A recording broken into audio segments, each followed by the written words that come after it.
Ustedes saben que es notable cómo preocupa, cómo alarma, cómo nos preocupa y nos alarma la insistencia de situaciones donde predomina el racismo, la xenofobia, sí, ese temor que provoca rechazo al otro. ¿Cuántas veces el temor provoca el rechazo, ¿no? Como en el caso de la violencia, el individuo temeroso que se convierte en un individuo violento, y la discriminación, la separación, la diferenciación denigratoria del otro, ¿eh?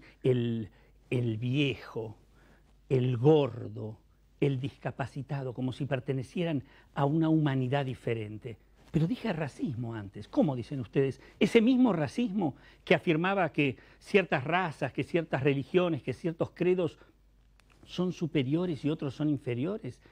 Aquello que afirmaron en aquella Alemania de la Segunda Guerra los nazis, que convirtieron una determinada sociedad en una sociedad loca, donde los vínculos sociales se enloquecieron y la barbarie llegó a su máximo esplendor, donde la racionalidad estuvo al servicio de la muerte. Son cosas distintas, racismo, xenofobia y discriminación, pero tienen algunas cosas en común. El odio, la persecución, el diferente visto como alguien peligroso y temible y no como alguien enriquecedor, el atentado contra la identidad de cada uno, en último término, lesiona, lastima la capacidad que tenemos los hombres de ser mejores hombres. Hoy vamos a hablar con mucha gente que tiene ideas para decir, para aportar, gente inteligente, pensante. Va a estar Raúl Zaffaroni, Hugo Lewin, va a haber una persona que lo voy a presentar después, Jorge Derich, donde nos va a contar desde su lugar de gitano cómo estudió y cómo se insertó en nuestra sociedad y muchas cosas más para pensar.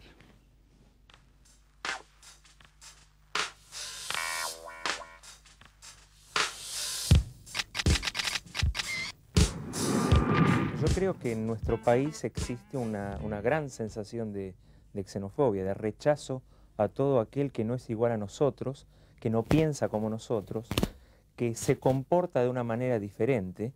Entonces lo definimos como aquel que tiene un comportamiento ético diferente a la lógica occidental y cristiana.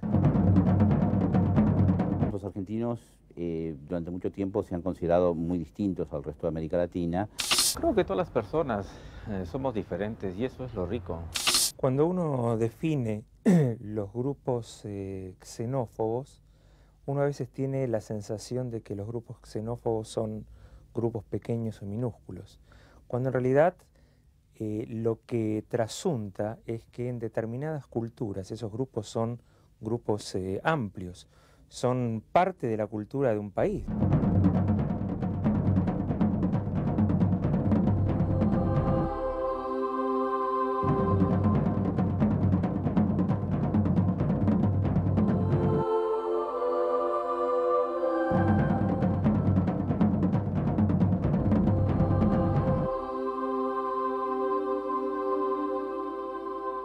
En Argentina, digamos, hacia el año 1900 se produjo una gran ola de xenofobia contra los inmigrantes, que son los antepasados de la gran mayoría de los argentinos actuales, ¿no? Entonces, la mayor parte de los argentinos actuales, ¿no es cierto?, es decir, si nos remontamos 2 generaciones, 3 generaciones, tuvieron abuelos, bisabuelos, ¿no es cierto?, que eran llamados despectivamente tano, gallego, ruso.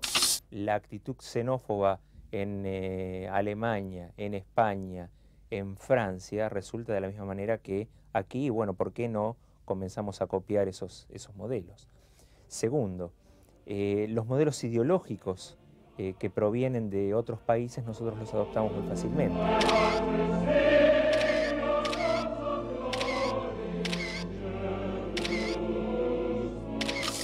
Existe claramente un rechazo hacia los inmigrantes de países limítrofes, ¿no es cierto? Creo que ese rechazo equivale al racismo, es esencialmente racista.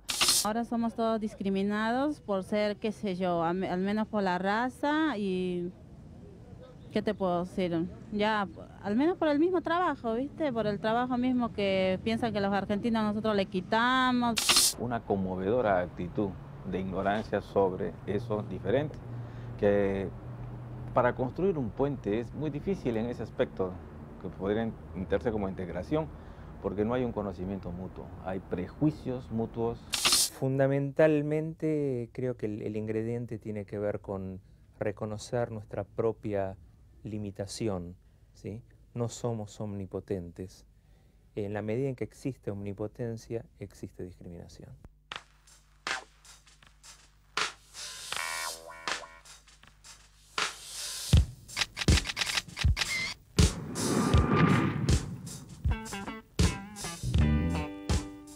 Estoy, como les anticipé, con el doctor Raúl Zaffaroni, que es director del Departamento de Derecho Penal de la Universidad de Buenos Aires, además un hombre de una trayectoria y un prestigio ya reconocido por todos, con Hugo Lewin, un investigador, un sociólogo que ha trabajado en textos, artículos, libros sobre la temática de la discriminación.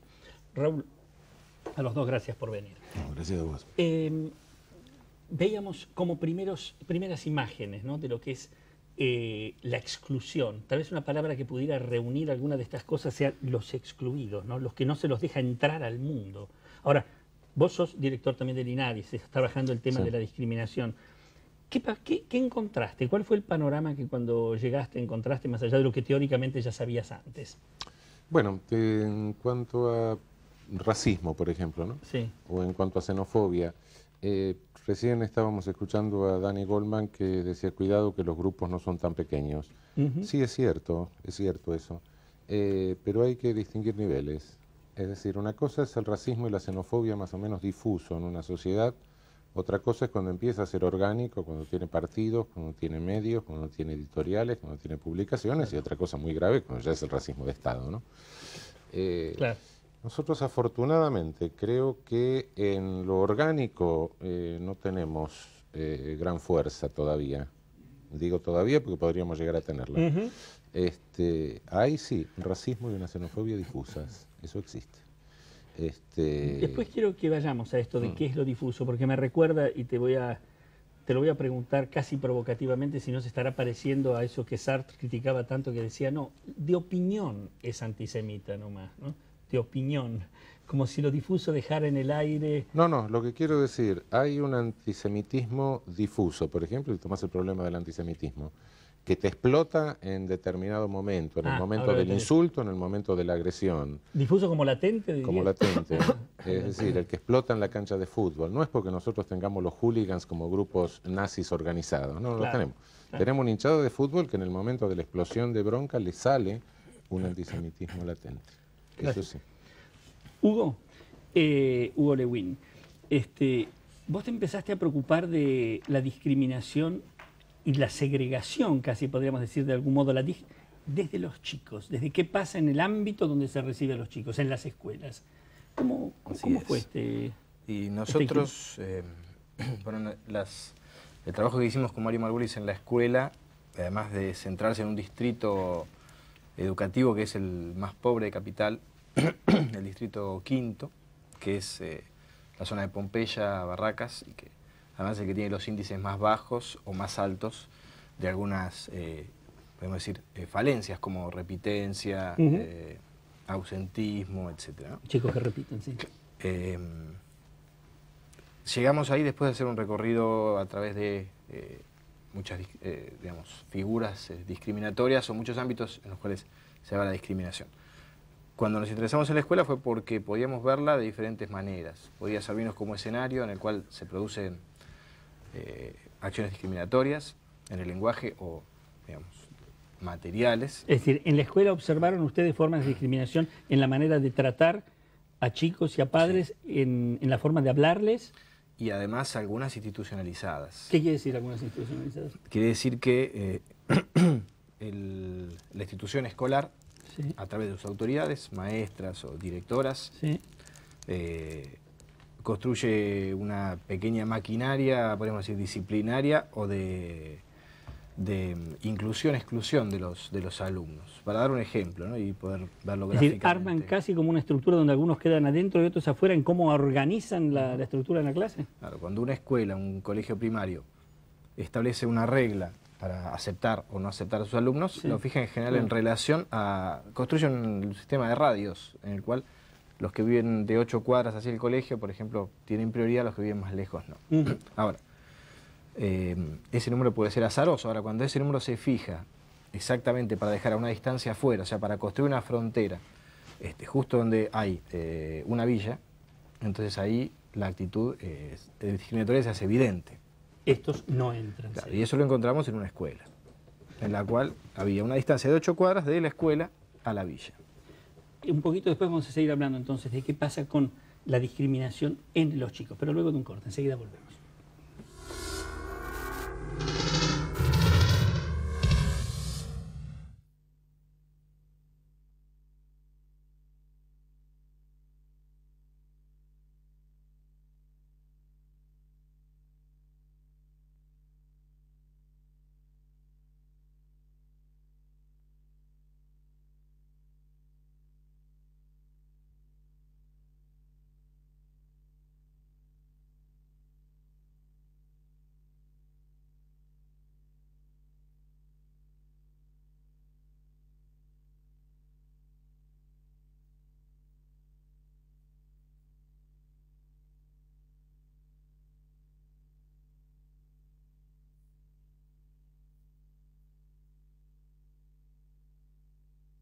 Yo no hice ni...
Acompaña al doctor José Eduardo Abadi en su programa Al Filo de las Ideas, Bank Boston.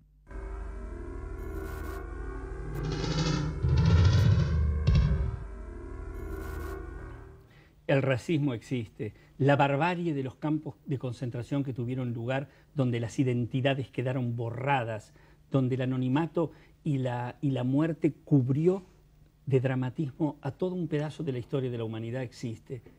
El rechazo por miedo al extranjero y excluirlo, dejarlo afuera, existe. Y la discriminación que no deja que el otro sea de algún modo un semejante, o que no reconoce en el otro un semejante, existe. Pero nosotros los que supuestamente no tenemos que ver con eso, ¿qué nos pasa? Yo camino por la calle y leo en una pared lo que veíamos acá hace unos segundos. Paraguas, bolita, sudaca, chilote. Lo veo. Lo que veo lo leo y lo que leo lo comprendo. Y si lo comprendo, ¿qué me pasa? ¿Lo asumo, siento algo al respecto o lo niego? O digo que no importa, o me refugio en la indiferencia, que se acerca mucho a la crueldad. ¿Qué pregunta para de algún modo asumirnos nosotros como protagonistas de una sociedad y de un tiempo en que nos volvemos a preguntar por qué insiste el racismo, la xenofobia y la discriminación? Y yo te pregunto, Raúl, los argentinos, lo que vos has visto, discriminamos, somos una sociedad que discrimina. ¿Y qué discrimina si lo hace? No, toda sociedad discrimina, sin lugar a dudas. En toda sociedad hay poder, y donde hay poder hay tentación de discriminar, es decir, de sacralizar las jerarquías. Es una forma de sacralizar las jerarquías. En última instancia, si querés, vas a llegar a una sociedad de castas, ¿no? Vamos un poquito con cuidado esto que dijiste. El poder es lo que de algún modo para sostenerse genera esa diferencia. El poder, cuando quiere sacralizar los privilegios, genera diferencias discriminatorias, sacraliza las jerarquías de la sociedad, lo cual te impide todo movimiento vertical. Esto es así porque es natural, digamos. Es una tendencia que hay en el poder de toda sociedad y que se puede formalizar en un estado de policía. Naturalmente, por eso que todos los estados de policía son discriminatorios, por eso que todos los estados de policía son jerarquizantes y algunos son racistas, claro. Claro, pero hay distintos niveles de discriminación. Por supuesto, claro. Sí. Y tenemos distintos objetos que discriminamos, distintas tipos. Se discrimina Lo que pasa es que desde un punto de vista inteligente, la discriminación no necesita dos cosas para lucharse contra la discriminación, ¿no? La primera que necesita es un poco de memoria. Entonces darnos cuenta, por ejemplo, en la Argentina, de que, bueno, naturalmente nuestros abuelos, nuestros bisabuelos fueron los gringos degenerados. Nuestros mestizos gauchos eran el producto de una mezcla paleolítica con una cosa que no había superado la Edad Media. Nuestra gente del interior en la década del 50 eran los cabecita negra. Y ahora son los nietos de los gringos degenerados y los hijos de los cabecita negra los que le gritan bolita en la cancha a los otros, ¿no? Entonces, bueno, tener un poco de memoria. Primero, y en segundo término, tener un mínimo de inteligencia y darse cuenta de que si discriminamos a la mujer, que es el 50% de la población, y después seguimos discriminando a los enfermos, seguimos discriminando a los viejos, seguimos discriminando a los jóvenes, seguimos discriminando a los gordos, seguimos discriminando a los gays, seguimos discriminando a los portadores de HIV, seguimos discriminando a los minusválidos, ¿quiénes quedan? Así creo que son los dos elementos, ¿no? Es decir, la exclusión, decís vos, se expande de un modo tal que de repente nos quedamos con un mundo vacío. Sí, un mundo vacío porque nos hemos de algún modo enfrentado, de un modo liquidando nuestro... Exacto, con lo cual no nos podemos entender y predominan relaciones de conflicto sobre relaciones de cooperación y por ende se abre el espacio a las relaciones de verticalidad que sacralizan jerarquías y privilegios. De todos modos, vos dijiste inteligente, la palabra inteligente. Yo me pregunto si el odio o si determinadas mediocridades, determinados sujetos realmente ajenos a cualquier posibilidad de reconocimiento y de valoración del otro, tienen lugar para que la inteligencia tenga esa función que vos decís justa, ¿no? Yo creo que sobre todo los privilegios en la humanidad estalla, ¿no? La esencia de lo humano sale, por negativa que sea una circunstancia, ¿no? Si pensás en una circunstancia totalmente negativa, absolutamente negativa, una circunstancia de opresión, qué sé yo, el gueto de Varsovia. Sí. Y salió el gueto de Varsovia. Sí, lo mataron, bueno, sí, pero fue un grito de humanidad. La humanidad siempre, de alguna manera, y siempre, bueno, ha ido avanzando, no quiero hacer una cosa hegeliana, ni mucho menos, pero de alguna manera, sí, bueno, se ha ido reconociendo el principio del derecho a la igualdad, en una lucha a brazo partido contra todos los privilegios, en una lucha a brazo partido contra todas las discriminaciones. Hugo, pero volvamos un poco a tu trabajo con investigación que hiciste con chicos en la escuela. ¿Cómo recibe los chicos estas diferencias que vos decís que se hacían o que se hacen, ¿no? En términos de quién puede entrar, quién no puede entrar? ¿Qué le pasa al chico?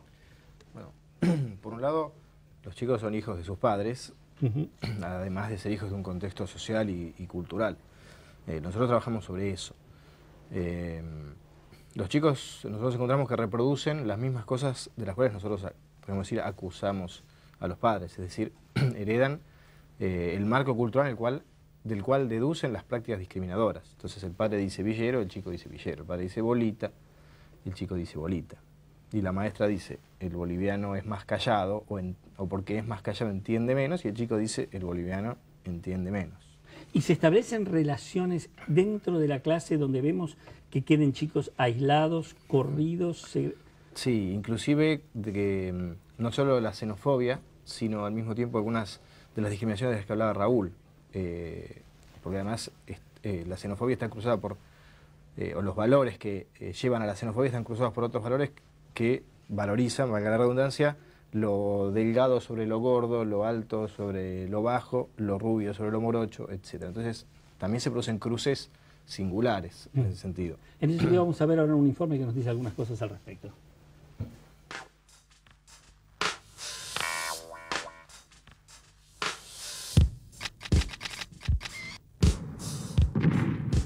Hacia dentro de lo que viene a ser, ¿no es cierto?, la nacionalidad argentina, existe discriminación y racismo. El concepto cabecita negra justamente respondía a eso.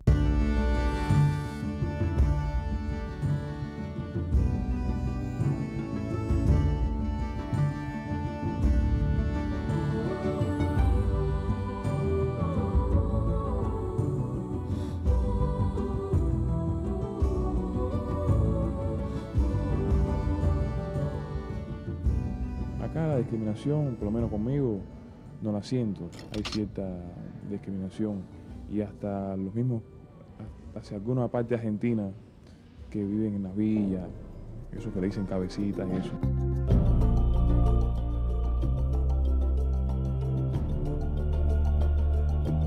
Ya sabes cómo son la gente de la calle, te trata re mal, pero la gente mayor no te trata mal, porque gente mayor está más educado, no es como el colegio que da la enseñanza de ahora. Hay más un elemento de xenofobia que de racismo en nuestro rechazo hacia los inmigrantes de países limítrofes. No sé por qué será que con los peruanos, con los bolivianos, los paraguayos, siempre le achacan de que son los cafanas. Esta cultura argentina en donde tenemos la cosa de dejar afuera a quien no es igual a nosotros, ¿no?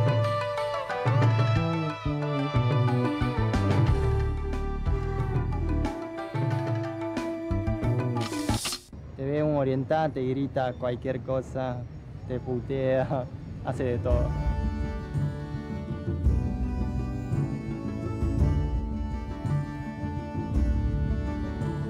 Por ahí tiene miedo que sos de Rusia o de Ucrania, no sé, que serás de algo, parte de algo criminal o algo, no sé, tiene una imagen de esto. No se los deja hacer, lo cual implica que se tienen que integrar bajo la siguiente idea: tienes que dejar de ser.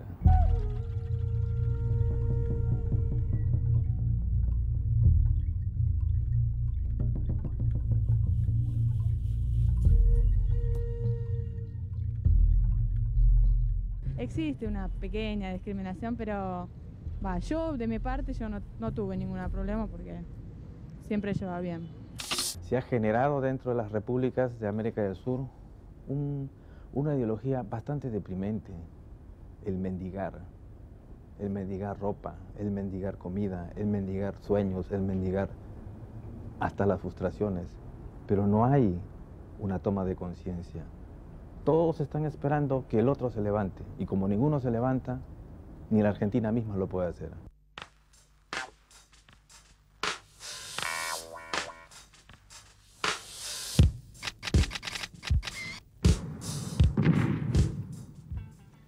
Al hombre lo asusta lo nuevo, lo desconocido, lo diferente. Se siente tranquilo, se refugia en lo familiar. Aquello que propone algo que no conoce, teme que enseguida lo desborde y lo desubique. E inmediatamente entonces se defiende excluyéndolo, categorizándolo como negativo, como que no sirve, como que es peligroso. Pero no es la única tendencia que tiene el ser humano. También tenemos apetencias, curiosidad, ganas de saber. Por eso incorporamos, por eso rompemos también barreras. O como decía Raúl antes, por eso queremos existir aunque sea necesario gritar, a pesar de que la muerte sea lo que vamos a recibir como resultado, como en el gueto de Varsovia. Pero es una muerte liberadora prácticamente comparado con esa especie de anulación, sí, ¿no? Ahora, uno se pregunta, ¿cómo se fomenta esa curiosidad? ¿Cómo se permite que un sujeto de algún modo desarrolle su potencialidad? Habíamos hablado de alumnos, pero también hay docentes, son ellos los que están con los...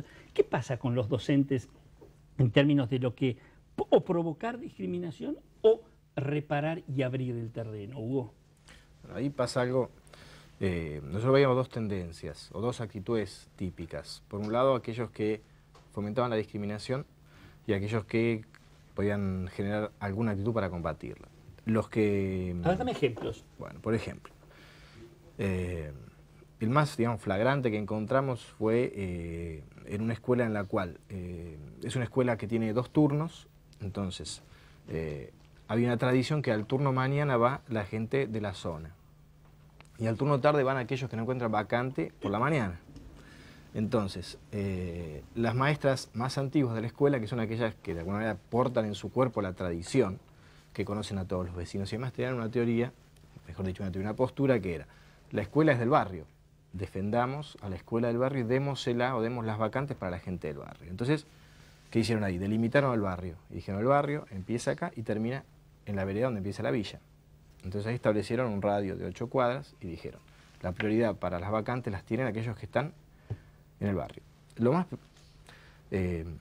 peligroso de esto es cuando, podemos decir, digamos, las actitudes discriminatorias se manejan, digamos, o van en un rango, como decía antes Raúl, entre lo orgánico y lo difuso. Y puede haber disposición a la xenofobia, pero cuando eso toma forma en una acción, bueno, eso ya se vuelve cuerpo y ahí es mucho más difícil combatirlo.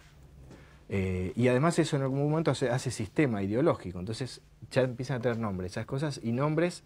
¿Qué es ese sistema ideológico? Por ejemplo, ponerle nombre a ese proceso y decir, esto es la depuración. Cuando algo tiene nombre, quiere decir que es una práctica legítima, que la gente pueda hablar de eso. Entonces, no fue una actitud tipo Ku Klux Klan, nos ponemos las capuchas y en la noche, ocultos, cometemos un delito porque creemos que el negro es inferior y hay que matarlos. Esto es a cara descubierta, con elementos, digamos, legales, con la propia, podemos decir, operatoria del sistema educativo. La potestad que tiene una escuela de, no sé si seleccionar a sus alumnos, no sé si llamarlo así, pero con los elementos legales que tenían a mano, cometieron esta acción. Y dejando el turno tarde para, digamos, los pobres, los que de alguna manera... De nuevo la exclusión, ¿no? De nuevo la diferenciación. Ahora, hay determinados segmentos que vos has comprobado socioeconómicos o determinadas características que donde tiene mayor fuerza la actitud discriminatoria, la actitud... Bueno, depende de qué discriminación se trate, pero por regla general, si estamos hablando de xenofobia, por ejemplo, sí, el odio al extranjero. Miedo que provoca odio. Miedo al inmigrante. Yo diría que por regla general, se observa en todo el mundo que las mayores manifestaciones se producen en los estratos más carenciados de la sociedad. A medida que va disminuyendo la instrucción y van disminuyendo la renta, se van incrementando los prejuicios.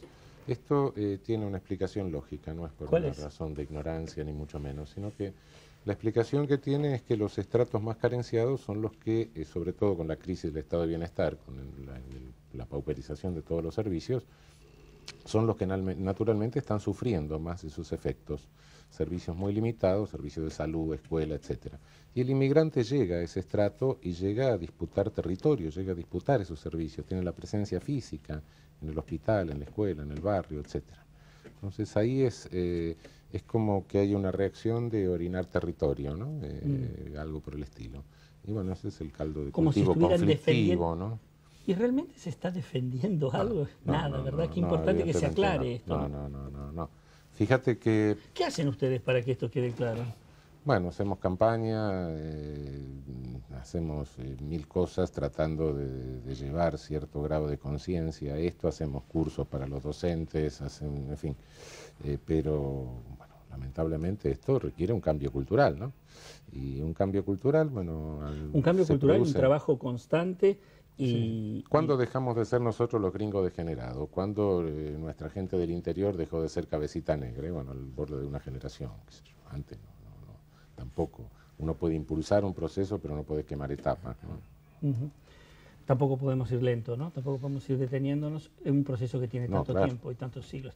Ahora se va a incorporar, voy a charlar con él y después se va a incorporar con nosotros Jorge Nedich, que... nos va a hablar de su condición de gitano, de cómo siente su inserción y cómo fue la de los gitanos en la sociedad. Un grupo humano que fue tan perseguido. Fue uno de los grupos, además, por ejemplo, en la Segunda Guerra, que sufrió mayor presión y amenaza y muerte, en realidad, por parte del hitlerismo. Enseguida, dentro de unos segundos nomás.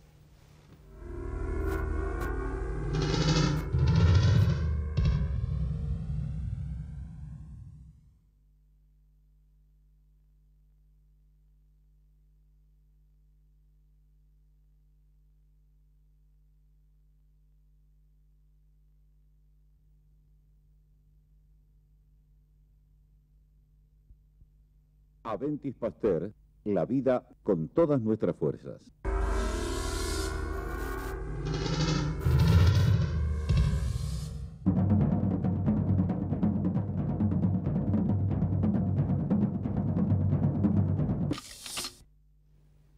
Estoy con Jorge Nedich, que es un escritor de varios libros y que está en tercer año de la Facultad de Letras, pero de un modo muy particular, después de una evaluación que sentó un precedente jurídico, porque él no hizo ni el primario ni el secundario. Supongo cuántos chicos tendrán tentación de seguir tu ejemplo, es decir, largo el primario, largo el secundario y entro a la facultad, pero es una historia muy particular, donde toda una trayectoria tuya avala ese lugar. Pero Vayamos al punto principal. Vos me decías recién, punto principal, mirá vos lo que vengo a decir. Vos me decías recién, yo soy gitano. Yo me quedé preguntando, ¿qué quiere decir soy gitano? Primero creo que es un reconocimiento hacia adentro de la identidad. Y a veces la identidad no tiene que ver con la tierra, tiene que ver con la conciencia social de grupo. Pertenecer a un lugar hace que uno se aquerencia a ese lugar, pero no necesariamente tiene que ver con la identidad. Y los gitanos... un ser que no tiene que ver con el lugar donde se nace, sino más bien con pertenecer a un determinado grupo, formar parte de una tradición. Claro, ¿sería esto? Digamos, la identidad no se forja en la tierra, sino en la conciencia social que da entidad al grupo. A ver, extendete un poquito en esto, va a hacerlo más claro. Claro, me parece que en el imaginario colectivo del grupo lo que predomina es el trasvasamiento cultural, el enriquecimiento que aporta el grupo para sí, es lo que fortalece y lo que hace que ese grupo se constituya. No necesariamente tiene que ver, y podemos tomar el ejemplo del caso... No te caso... entiendo bien esto último, explícamelo más claro. Bueno, voy a tratar de ser más claro. Tengo que retomar más o menos por donde vengo. La identidad no siempre está relacionada con la tierra. No siempre la identidad del argentino tiene que ver con la geografía. Sí. Tiene que ver con la conciencia que el argentino tiene de sí, y esa conciencia es la que termina cubriendo a todo el pueblo y le da identidad. ¿Y qué es lo que le da identidad a los gitanos?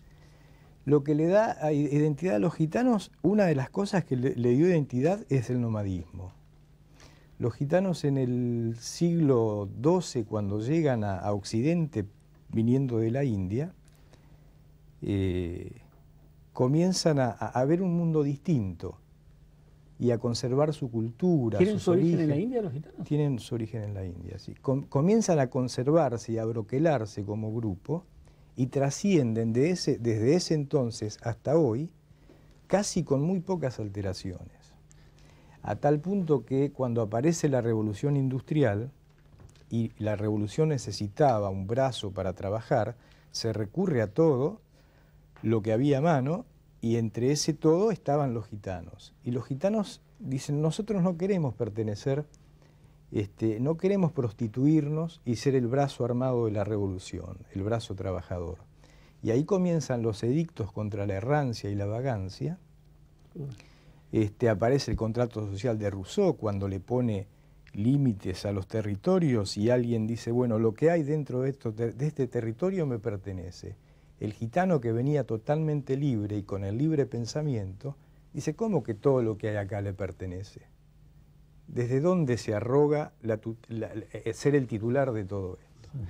Y ahí comienza esta desavenencia que hay entre el gitano ladrón, o este rótulo que tiene el gitano, que en cierta forma lo es, o lo fue, porque el nomadismo implica tener una actitud frente a la vida distinta de la que no es nómade. Por ejemplo, cualquier persona... Es decir, no asentarse en un lugar para permanecer, no, sino viajar constantemente, y en ese viajar, si necesitaban unas gallinas o un cordero, lo tomaban. Cuando aparece la ley de la propiedad privada y todo lo demás, eso ya comienza a ser un delito, que ellos no reconocen como delito. Que es interesante esto, porque uno se pregunta, entonces, no reconocen como delito, no aceptan ciertas normas que hacen un poco a las generales de la sociedad en que viven. ¿Están dentro o afuera de la sociedad? Están las dos cosas. Están dentro de la sociedad, pero en una afuera. A ver. ¿Por qué? Porque cuando aparece esto de la revolución industrial, y además si a eso le agregamos que no llevaban sus hijos a la iglesia, no daban el responso a sus muertos, no se casaban por iglesia, ya eran bastante peligrosos para la época. Eran demasiado diferentes. Y además, una de las cosas que por ahí pude rescatar es que los gitanos decían de la escritura, pero tomaban en cuenta los edictos, cuando hablaban de la escritura. Decían que la escritura no era buena para el hombre, que era un elemento que reformaba y transformaba la conciencia del rom gitano, que ponía esa conciencia fuera de sí, detrás de una realidad que se iba a partir en 2, en 10, pero que nunca podía ser aprendida. Y que ese hombre que seguía la escritura jamás volvería a ser un rom. Es decir, perdía algo de sí. Perdí algo de sí porque aparentemente... Durante mucho tiempo no sabían leer ni escribir los gitanos. Y hasta mediados de este siglo. Y decime una cosa, ¿y vivían en carpas? ¿Vos viviste en carpas? Hasta los 17 años. ¿Por qué es esto de vivir en carpas? ¿Cómo surge? Tiene que ver con el nomadismo. ¿Pero por qué con esto de viajar constantemente? ¿Pero por qué cuando llegan no se establecen supuestamente en las convencionales viviendas de los países a los que arriban? Claro, responde a algo... Esto tiene que ver, claro, no, es interesante la pregunta. Esto tiene que ver con el concepto de vida que tiene el grupo, ¿no? El concepto es, no existe la propiedad. Uno va con lo puesto por el mundo, lo recorre, había una negación a participar de toda una sociedad moderna que se estaba gestando, y esta negación a la participación estaba dada también en el hecho de que eran perseguidos, porque cuando se intentaba una inserción, se les pedía que no fueran lo que eran. Entonces, la conquista siempre es violenta. Qué importante esto que decís, es decir, la integración pedía como precio la anulación de su identidad. No, bueno, eso ocurre siempre, porque es una conquista, o sea, a lo largo de la historia uno puede apreciar que hay integraciones que respetan diferencias. Claro, pero digo, los continentes se han conquistado y la conquista siempre es violenta. O sea, acá la conquista española ha sido violenta, la francesa lo ha sido también y también la inglesa. Y ahí está uno de los problemas, o sea, no hay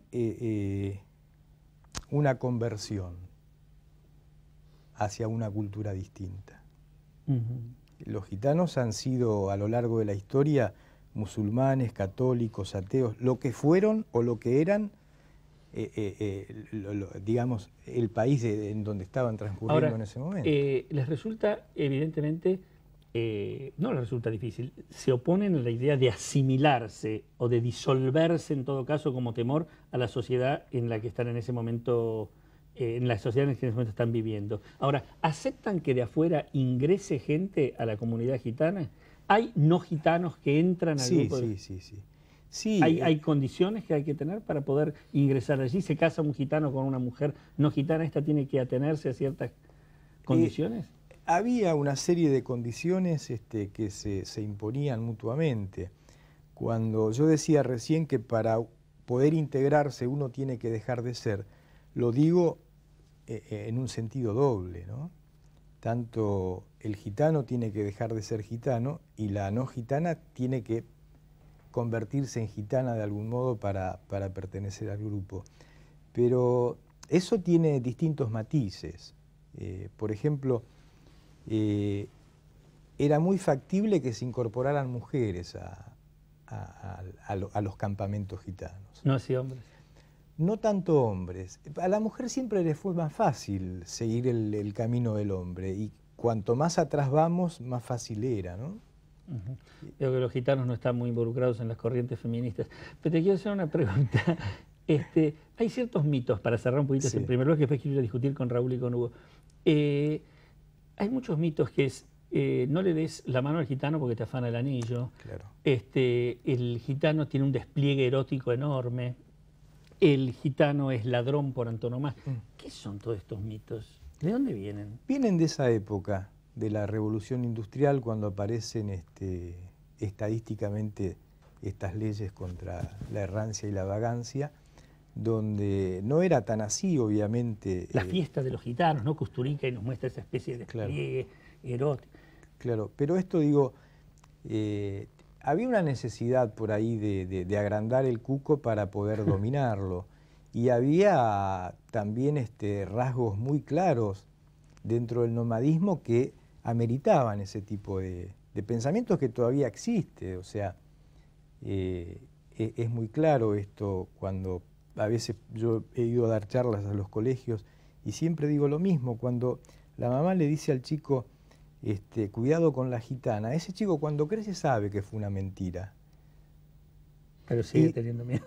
pero queda una pared. Qué interesante, empieza la discriminación a tener sobre... Te invito a la mesa con Raúl y con Hugo y charlamos de este tema todos los cuatro, en unos segundos nomás.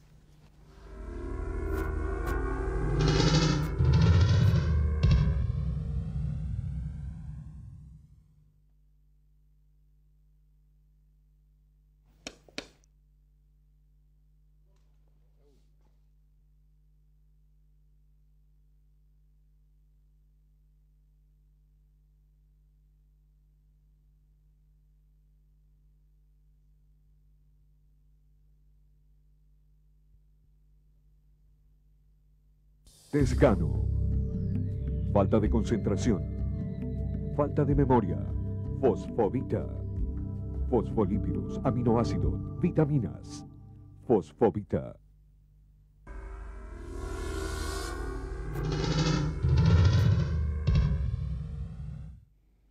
Aquí estoy con mis invitados de hoy, en la misma mesa, integrados. No estamos poniendo en marcha ninguna discriminación. Raúl, vos me dijiste que una de las cosas que más te impactó fue la dimensión que tenía la discriminación de los viejos. Sí, efectivamente. ¿No? Decinos algunas palabras. Bueno, en el país tenemos aproximadamente 4 millones de viejos. Si hablo de viejos, no hablo de personas adultas, personas mayores, adultos mayores, ningún eufemismo. Aclaremos, creo que es preferible. Total, me estoy acercando al límite, lo puedo asumir. No, el problema es este. Si vos hablas de discriminación etaria, bueno, discriminación de los jóvenes, etcétera, eso está bastante concientizado. Ahora, discriminación de los viejos no. Si hablas incluso con gente progresista, las dos cosas que te mencionan así, claro, la jubilación y la salud. Pero recuerda, el derecho a la salud lo tenemos todos, viejos, jóvenes, niños, etcétera. Y la jubilación es un derecho de propiedad, que uno lo va pagando toda la vida, la propiedad hay que respetársela a todo el mundo.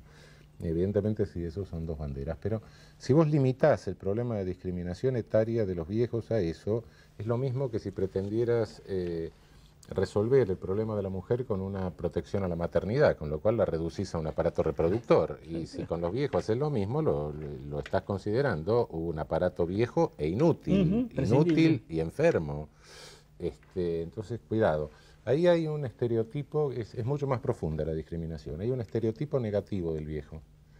El viejo sí es inútil, el viejo es enfermo, el viejo no tiene capacidad de comunicarse, el viejo tiene una emotividad aplastada, el viejo no tiene capacidad de incorporar nuevos conocimientos, el viejo rechaza toda innovación, rechaza la tecnología, etcétera, etcétera, etcétera. Es casi peor que el no ser, es un ser mal. Exactamente. Y bueno, pasa lo que pasa con todos los estereotipos, ¿no? Naturalmente. Uno carga el estereotipo, todo el mundo te hace exigencia de rol, te requiere que te comporte conforme al estereotipo. Y si no te comportas así, resulta que sos el viejo verde o la vieja loca, ¿no? Entonces, bueno, cuidado, la cosa es mucho más profunda. Creo que es una discriminación, una marginación directamente social a través de la construcción de un estereotipo negativo sumamente peligroso. Y tremendamente violento. Tremendamente violento y además homicida, porque si vos al final, claro, si vos no te comportás conforme a estereotipo, la gente se enoja, claro, porque no sabe cómo sigue el libreto. Entonces, si para evitar esas reacciones, entonces asumís el estereotipo, sí te convertís en un ser inútil y en un ser enfermo, y te morís además, claro, antes de tiempo. Gracias, Raúl. Hugo, tenemos que todavía, esto fue fuerte lo que dice Raúl. Dentro de los discriminados, ¿hay discriminación dentro del mismo grupo de discriminados? Sí, es algo que posiblemente uno no lo vea cotidianamente porque es necesario acercarse un poco al fenómeno, digamos, para distinguirlo. E incluso hablar con, digamos, los participantes o los actores de esa discriminación. Pero las víctimas, a su vez, calcan esa discriminación y la practican sobre otras minorías. ¿Dentro de ellos mismos reproducen la discriminación de que son víctimas? Claro, porque lo que nosotros llamamos ellos mismos, para ellos es ni siquiera un crisol, es un amontonamiento de diferencias. Entonces, el paraguayo contra el bolita o boliviano, contra los peruanos, perucas, chilotes, etc. Digamos, supongamos en un territorio como la Villa 21 y 24, que es donde conviven migrantes de muchas nacionalidades, se produce una jerarquía, donde los que están al tope de la jerarquía, los mejores, son los primeros que llegaron. Podemos decir, migrantes de la Mesopotamia argentina y paraguayos sobre todo. ¿Y eso es lo normal. La Virgen de Cacupé es lo normal, el guaraní es lo normal. Normal en términos estadísticos, lo que más se repite es lo que uno está acostumbrado a ver, como la arena en el desierto. Aquello que no es arena en el desierto, entonces es victimizable. Gracias, Hugo. Jorge, ¿qué pasa con los chicos gitanos y el colegio? Bueno, pasan varias cosas. Pasan que los chicos no pasan más allá justamente del cuarto o quinto grado, porque en primer lugar, bueno, los padres, al tener una tradición que negó la educación, no sienten un atractivo fuerte hacia esa educación que deberían dar a los hijos. O sea, tampoco defienden ese espacio para sus hijos. ¿Los sacan del colegio? ¿Dejan que se vayan? No. En una primera medida quiero decir esto, o sea, no saben defender ese espacio. ¿Cuándo? Cuando en la escuela son agredidos y discriminados. Entonces, cuando esto ocurre, lo primero que hacen, ante el temor de tener un chico resentido, es llevarse el chico para la casa. Y en la escuela ocurre de que no se comprenden algunos problemas que el chico tiene. Por ejemplo, el chico utiliza la lengua española para comunicarse con el afuera del grupo, pero no puede apreciar la sabiduría que viene con la frase o con el lenguaje. Cuando va a la escuela tiene estos problemas de adaptación, tiene que hacer una traducción. Si a esto le agregamos que no tiene escolaridad y que viene de un grupo muy distinto, entonces se retrasa con respecto de los primeros chicos. Y se han hecho varias pruebas pilotos, después arrancan porque son chicos bastante despiertos, tienen el instinto de estar todo el tiempo en la calle, por ahí, o con los padres, o trabajando desde muy chicos. Gracias, Jorge. Gracias, Raúl Zaffaroni, gracias, Hugo Lewin, gracias, Jorge Nedich, y en unos segundos volvemos.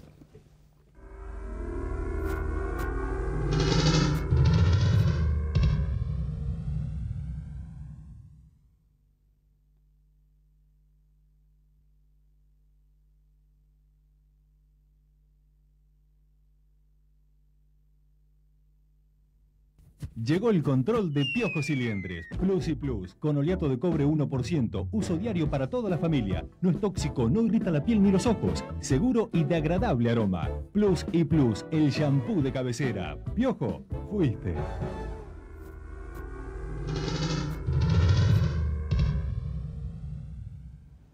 El racismo, la discriminación, la xenofobia, evidentemente tres formas en las cuales se expresa el fracaso de los hombres de poder convivir, de poder integrarse respetando diferencias para poder crecer. Racismo, xenofobia, discriminación.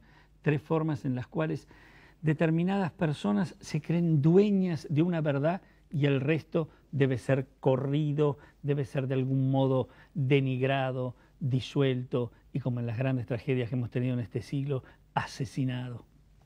Yo creo que muchas cosas se nos escapan cuando queremos de algún modo aprender y captar todo lo que encierran estas nociones.